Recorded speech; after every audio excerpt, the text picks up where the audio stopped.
TIG, STIG, MIG, whatever the fuck it is a fucking art of its own. So if it's not in you for the love of welding, you're never going to make it to that next level and make that big moolah. Yeah.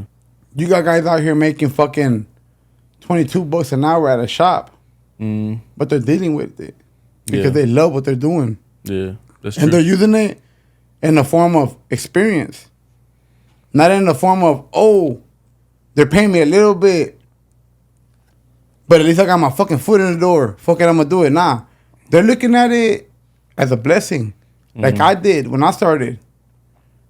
You know,